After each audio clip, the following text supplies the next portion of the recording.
Hi everyone, I'm Pamela. And I'm Astrid, and welcome to another episode of Chubby Chats. This is episode 3, and Second one in English. yeah, the second one in English, which is fun. I noticed all the odd numbers are for English, and all the even numbers will be for Spanish. Yeah. So unless something happens, yeah, that something switches it up, but no, we don't but think my so. OCD's not gonna let me, so we're gonna have to do it like that.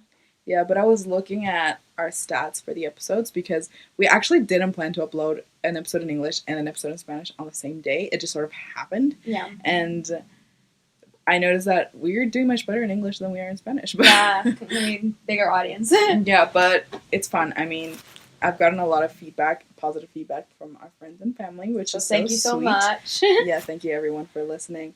And yeah, so today we thought we'd talk about our obsessions and how they came about. And explain to them why this is what we're talking about. Because actually, unfortunately for me, we haven't planned in detail how we're going to do this. We're just sort of winging it, really keeping it casual, conversational. And well, because I want it to be fresh, I think it's fun when these are fresh conversations. Like, I don't want it to be necessarily planned out where we have a script per se of what we're going to be doing or anything. It's but just I would have liked bullet points of like, okay, so this is what we're talking about now, and this is actually one of our bullet points. If that makes you feel better. Yeah, but like the main reason we're talking about this right now is because today is Sunday, the last day of April. So when we upload this, happy May, everyone. I hope everyone's doing okay this May. Everybody finished their goals for April and all of that. But yeah, so today is 30th of April, and we are... No, today's the 1st of May. No way. Yes, it is. Oh my god. It's 30th of April. No, wow. Today is the 1st of May, but today is 28 years. Yeah. From Ayrton Senna's death. And so I thought it would be... Can you say it normally? I hate it when people know how to pronounce someone's name the actual way, and then they don't. Ayrton Senna. There you go. Thank you. So yeah, today's 28 years after his death, and I thought I wanted to talk about F1 because I mentioned in the first episode that I've recently become obsessed with F1, and I thought, what better day to talk about it, and embrace that love that I have for Formula One. Mm-hmm. And so I thought, Pamela, yes, she watches it and she appreciates it and everything, but she has her own obsession, you know what I mean? But I wouldn't call it an obsession. No, I would. Anyways. But okay. I thought it'd be fun to talk about how they came about and everything. And so we'll start with Pamela, and because why me first? Because yours came about first. And, oh wow! And so Pamela, if you didn't catch from the first episode, she likes Harry Potter a lot. Yeah, I really love it. But I don't know. I don't know if I would call it an obsession. It's a very sad story how I got in love with books and stuff. So when I was young, I got bullied in school, and one of my refuges was going to the library and just reading there, and I got really along with all the librarians, with two, I think it was three, but mainly two librarians, and I read through all the children's books, and specifically I remember I read through all of the Miss Porter books from Peter Rabbit, and after I finished that, I remember one of my librarian teachers persons was like, oh, then just start reading teen books because there's nothing else you left for you to read, new things, And I started reading her autobiography, which she became my first female hero. I remember reading her story and her autobiography and just being wow, she's so cool. Honestly, I can't believe a woman in that time managed to do so much, And after that, I got into Percy Jackson, and Percy Jackson was fun and all that, but because I had been brought up in a very Catholic household, talking about Greek gods and all of that was really confusing to me, so I liked it, but it wasn't that great. And then I started reading Harry Potter, and yeah, I was like, this is it, this is my hub, I'm a wizard, I'm a witch, I'm from here, This is it, and I loved it, and I've been obsessed with Harry Potter ever since. I wasn't like, I did read a lot, but like I wasn't like reading the Harry Potter books like as tediously as I do now. Now I make it a point in my life to read them at least once a year, like all the 7 books once a year. And I love them so much. They're all my comfort characters, and like for me, I think the whole point of it was like school didn't have to be that crap, you know, like it didn't have to be as bad as it had been for me at that point. And I really loved just the magic and just seeing Harry having not just a bully at home, but also at school and being able to like get out of that and like just really enjoying life with his friends and the magic and just being the chosen one. I think it was super relatable at that point in my life for me. And also, I think it's a thing where everybody that feels different or just doesn't fit in could look at Harry Potter books and just be like, oh my god, this is so awesome, I'm from here. And I really, really, really related to Hermione because I was like, yeah, that's me. That's me 1,000%. And I just loved all the books and I love the films too. Like at the beginning when I was reading the books, I loved the books more because the movies just were too scary for me. Like I remember I watched the second film on a road trip somewhere when we were going somewhere in Brazil. I don't remember, and I had nightmares for a couple days because of all the spiders. I don't even know why they did it so scary. Like I don't even know why. But But yeah, that was I think a big part of our childhood, apart from the fact that we watched a lot of movies. I think a lot of our yeah, childhood consisted of watching movies, and maybe that's where our love for movies come from. yeah, But we did watch a lot of the Harry Potter movies. I remember a lot, and to me, I was always kind of the weird child. I loved anything sort of dark and yeah, sinister, and so I loved. I had fun watching the movies, and I remember going to the movies and yeah. went to the cinema, watching the last 2 films. I think. Oh my god, that was the most amazing thing in my life. Like I remember I've never experienced such joy in my life of like having read the books and then being able to go to the cinemas and be like, "Oh my god, this is so amazing." Like I distinctly remember feeling that for all of the Hunger Games books. I remember feeling like I know exactly what's going to happen and I know like how each character is feeling and their emotions and all of that and like for Harry Potter was the same thing. I was like, I know it's gonna be all right, but I don't want to feel the pain because I definitely felt like it's gonna be sad. But yeah, like that's where my obsession, as Ashley likes to call it, comes from. But for me, it's more like a comfort read. Like honestly, I love those books so much. I have them all. I have Funkos from all the characters. My room is plastered and all of them. But for me, it's like comfort. It's in my room because for me, my room is a sacred space. So like if I'm in there and I want to chillax, I don't want to feel anxious, I want to just calm down, I can go in there and relax.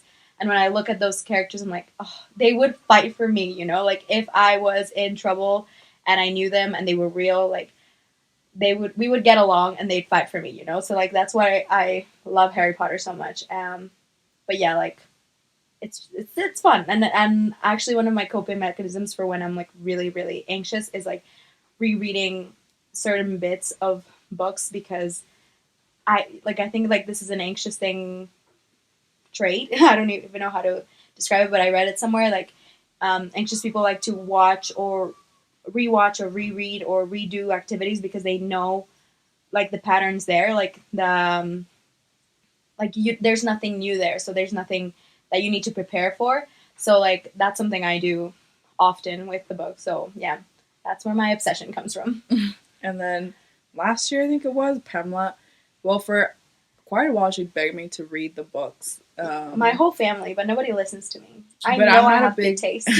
I'm not a big reader at all. Like, I can pick up a book, and if it catches me from the first chapter, I think the first few pages even, then I can finish it fairly quickly. I am like a quick reader, but yeah, like if I pick up a book and it's not catching me, then I'm quite okay. I think I've left over 30 books unfinished in my I can't life. do that. But yeah, I'm a quick reader. I can read things if I want to read them, if I'm in the mood to read them. And sometimes if I get in the mood of reading, I can go through several books. But it's very strange. It's rare for me. So Pamela had begged me for a while to read the books, and I just didn't want to. I was like, no, don't feel like it's it. because like it's like she wasn't in the loop. you know? Like when you love something so much and you want to share it with your friends, your loved ones, but they don't get it. And you're like, come on, you need to get it. That's what I wanted. And then I told her, fine, I'll read them. But I told her, I'll read them for myself at my pace, when I feel like it. What a wrong And she was like, move. yeah, okay, yeah, I agree, like 100%. It's like, fine. And so she gave me the first book to read. Not even, I think, 10 minutes later, she was here, can you read out loud for me, please? And so I was reading the books out loud for her to listen to as well. But I finished them in what? A month, I think. No, it was like a week. Nah. Yeah, it wasn't a month. Like, I finished them really quickly. I'm proud of you. And yeah, I mean, I get it now. There's a lot of things in the books that there is not in the movies that makes it way more interesting. But in George, Troopers. Yeah, I still think both the movies and the books are incredibly good. Yeah. But yeah, I mean, I do appreciate Harry Potter. I like it. I think I'm fine, like, watching it, reading it, appreciating it. I think it's a beautiful piece of art, but not so much the author. Yeah, no, but I also don't have that much of an obsession. And you call it an obsession because, her room is filled with things of Harry Potter. My wall has niches all over it, and which I designed, by the way. yeah. Like, it's just, my room is. Yeah, it's comfort. Like, it'd be hard to miss that she likes Harry Potter for her room. You know what? Actually, talking about that, I think it'd be fun if you filmed a video of your room, because we opened a TikTok. I made a TikTok for the podcast, which is called @ChubbyChats on TikTok. So follow us there, guys. If you want to see what her room looks like, then I'll make Pamela post a TikTok of her room. Thanks. But yeah, and so that's how Pamela's obsession came about. Yeah. And then with me, with Formula One, it's... No, but explain. Like, Ashton has been an obsessed personality her whole life, I think. Like, no, but that's the thing. Like, I think a lot of people have claimed my obsessiveness. Well, I don't know. It's weird because normally it doesn't last this long, which is what worries me. Because, so when I was younger... Yeah, there you go. Explain. I became super obsessed with One Direction. A die-hard Directioner, guys. Yeah, she was obnoxious. But I don't think it was weird for that generation, you know? Like, yes, it was. I didn't. Yeah, but you were weird. Anyways. Oh, okay. That's what I'm saying. Like, for that generation, when One Direction came about, it was literally like a disease or something. Because fever. Yeah, but what was the Direction one? I can't remember. But like One Direction infection, I think it was. Oh yeah. There you go. But like, I was so obsessed. Like, it's crazy because at some point my room head to toe was covered with posters of One Direction, which I still have to this day, might I add. I had shirts, I had bags, I had stickers, I had books, my pencil cases, like my iPad, like everything. Obnoxious. I was that One Direction girl, like that annoying person that came to school. That was her trait. Like, she didn't have any other trait. I came to school talking about One Direction, tried to get people to like One Direction. I actually got to my friends into One Direction, which I'm very proud of. But an advocate for that. But yeah, it was concerning. I think my parents were genuinely concerned for me at some point, that my dad literally had to persuade me to take down my One Direction posters by buying me a bigger One Direction poster. So he bought me this very, very big One Direction poster. Yeah.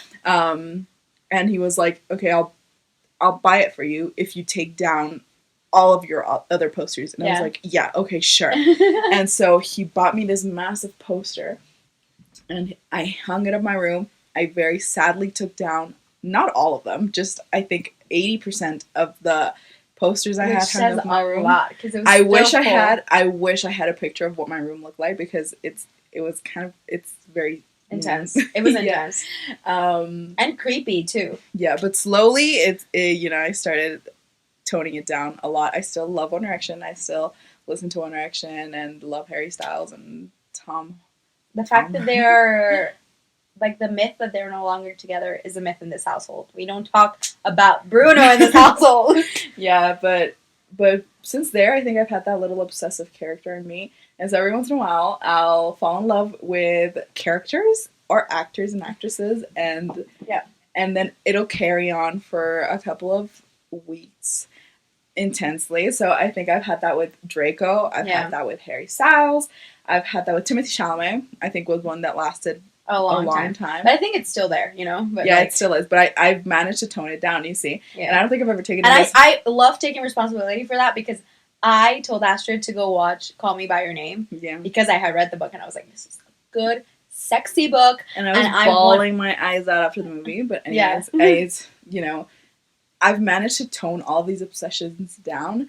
And I don't think they've ever gone as far as this one has gone. Billie Eilish, too. Billie Eilish, yeah, I love her to death.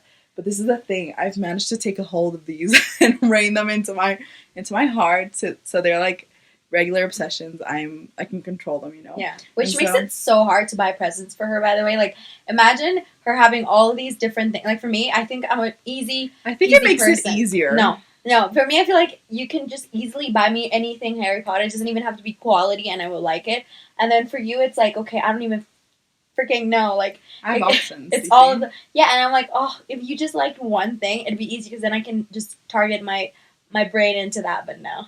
And so the Formula One obsession came about. I think maybe November last year. Yeah. I started getting because of TikTok. I started getting a lot of TikToks of F1, and I was like, you know, the radio chats, no? Yeah, like it was fun, and I was like, but I didn't really get it, you know. I was like, okay, I'm not sure why this is popping up on my For You page, but they're fun and funny, you know. So I was like liking them and stuff, and then I remember when I was like, whoa, this is intense, is because a TikTok popped up of Roman Grosjean's crash, and how he came out of it and everything. I was like, whoa, this is crazy, you know. And so then I found out there was a series, but this was already December past, because in December we took a road trip around Mexico, and so there was no time for me, you know. Like I watched TikToks and stuff, but there wasn't time for us to sit we down were too watch tired anything. like honestly it was too much. And so we should talk about that next. In January we came back, and in January I started watching Drive to Survive, the F1 Netflix series. And that's where everything sort of spiraled. I watched it, became obsessed, and then I basically forced my family to watch it with me. And they, not in like a cute way, like she made it happen. And yeah, they also liked it, you know. And so it's because it's intense. Like we're an intense family. We're Mexican. We are Mexican. We are Mediterranean. That's our impression of cereal, by the way. No, but like we have emotions, guys, and like watching that, it was like, oh my god, no.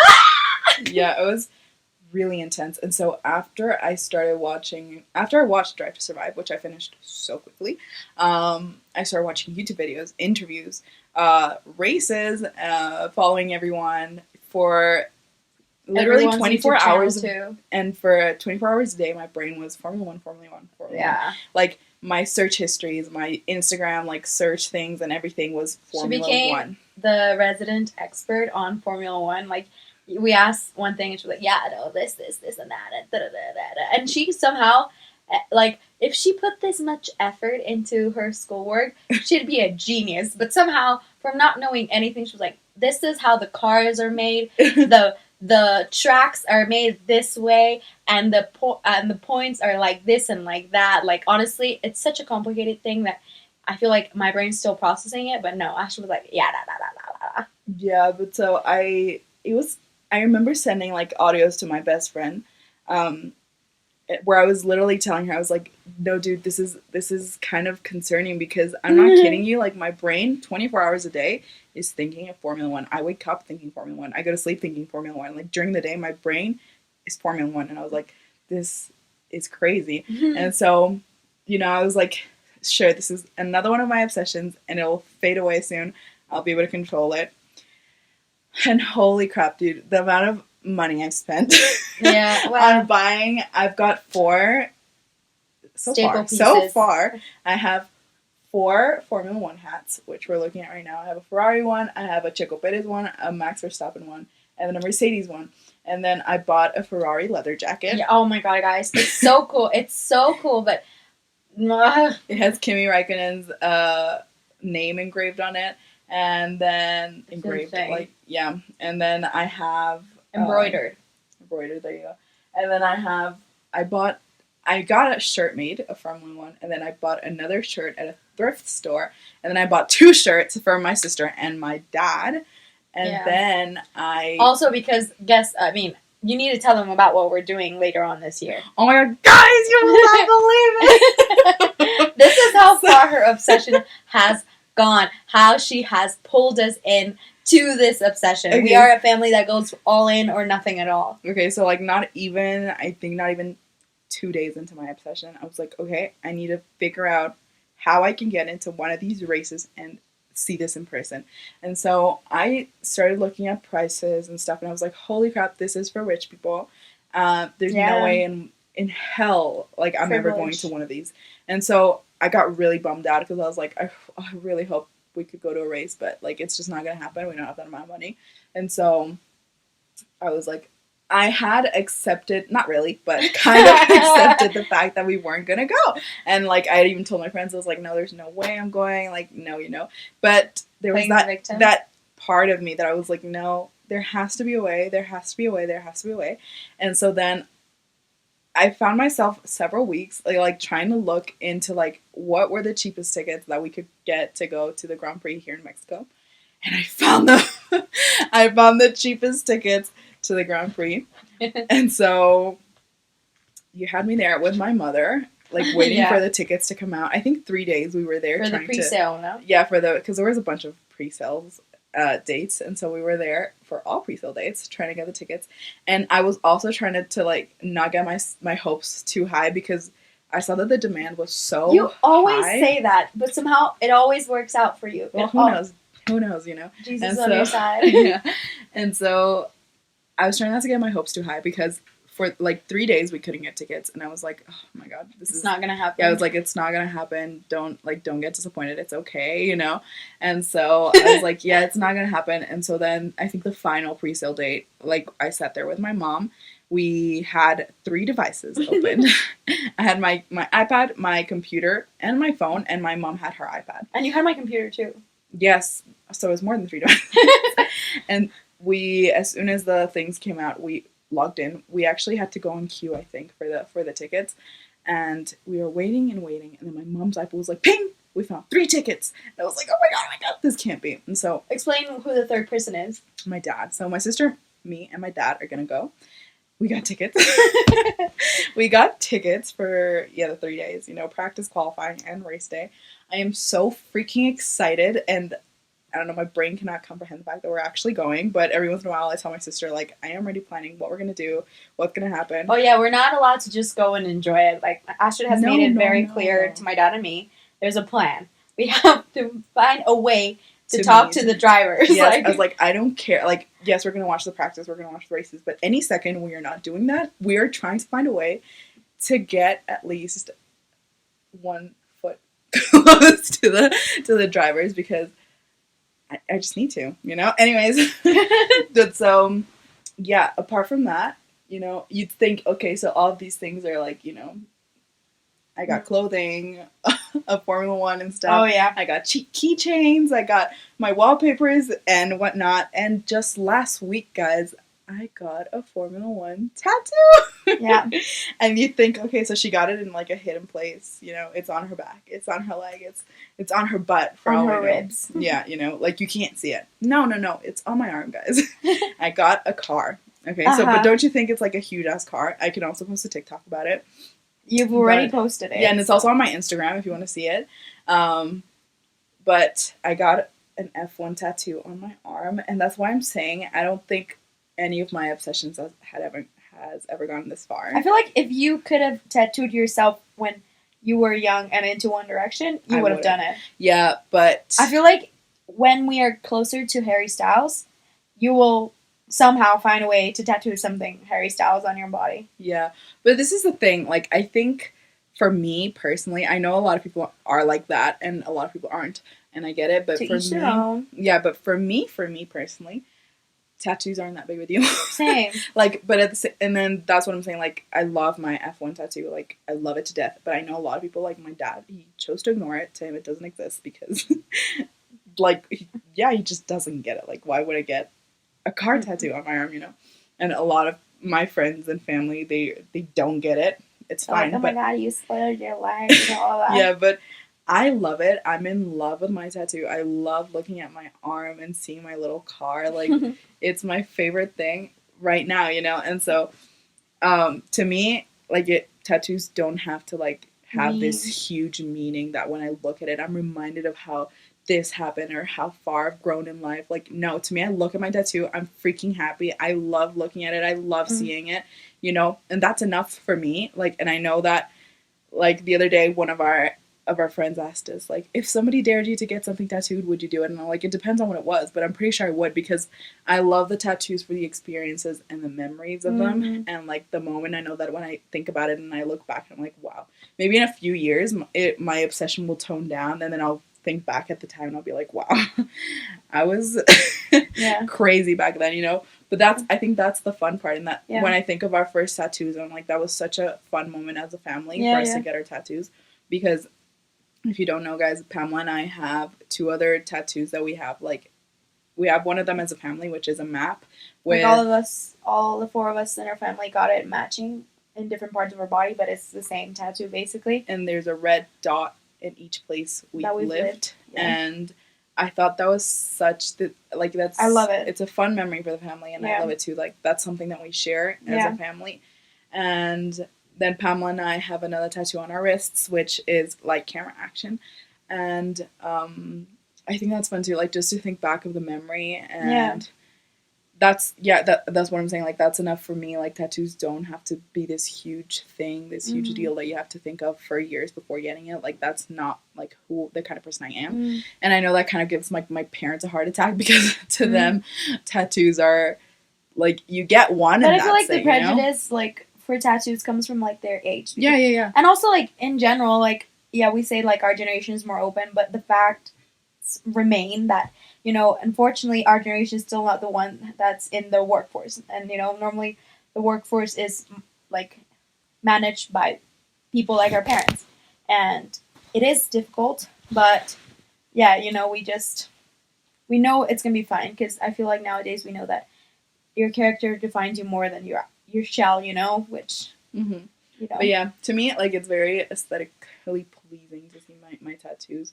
And to me, I love, I think it adds something to my body that, like, that makes it much easier to love my body for me personally. But, that's, like, me. But I mean, I never gotten a tattoo of something that I love so much before. I do think that in the future I might get another tattoo of something that I love and stuff, but that's just, like, something to think about later on. But that's where our obsessions come from, guys. And can I just say, like, I feel like this might be a very big topic of discussion for all of my friends from church that might be listening. I feel like it's such a black and white thing at church, like, you getting tattoos as a Christian, like, what it represents. I feel like a lot of people are like, either your faith is so strong that you understand, like, tattoos don't do anything for you, like, they don't do anything bad in your skin or something. I don't know how to explain. Or your faith is just wobbly or weak. I don't want to, like, call anybody out that you feel like, you know, a tattoo might be a bad thing. I don't know. Because I feel like a lot of people might question mine and Astra's faith just because we have tattoos and we don't feel concerned about them. You might even say, oh my God, you're disrespecting the temple that God gave you. But I don't know. For me, I've always looked at my body as, like, it's what I have right now, you know, and, like, it's part of the vessel that I'm using to navigate this life that God gave me, and I'm enjoying life as best as I can with it.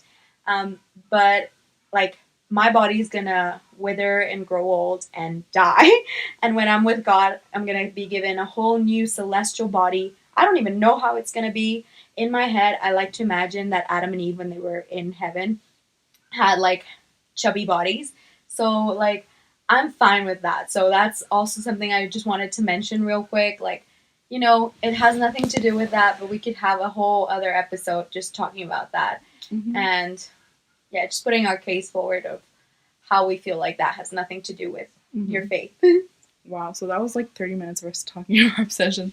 I didn't think it would take that much time, but there it is, guys. But yeah, anyways, I think that's it. I mean, it'd be fun to listen to you guys' thoughts about all of this, I've seen a lot of people It's on always TikTok. your own obsessions. Yeah, I've seen a lot of F1 girls on TikTok that, you know, it's like a lot of people just say that girls are into F1 because we think the drivers are hot, but Pamela knows that I think the freaking cars are so hot too, and just incredible in general. Like it's amazing. Anyways, but it's the deeds. yeah, I hope you guys enjoyed this episode 3 of Chubby Chats. And if you don't forget us to follow us on all of our social media. That's my social media is at Astrid Moreno on Instagram, ASTRIIDMORENO on Instagram, and then follow us on TikTok at Chubby Chats. And then I think I'm gonna make us an Instagram, but we'll see. And then you. My YouTube is at Pamela Moira, Moera, and that's the only social media I use.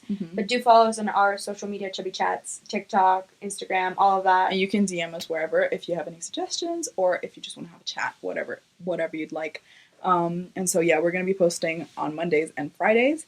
Give us feedback too. We're still learning. We're new, so let us know if we can improve anything. There's always room for improvement, so let us know. Yeah, and that's all, guys. I hope you have a blessed Sunday, or a blessed. Actually, you're gonna be listening to this on Monday, I think. Yeah. Well, have a blessed day, whenever year, listen to month. This. Yeah, and yeah, I hope you guys come back and see you soon. Listening to us. Yeah, see you. Bye.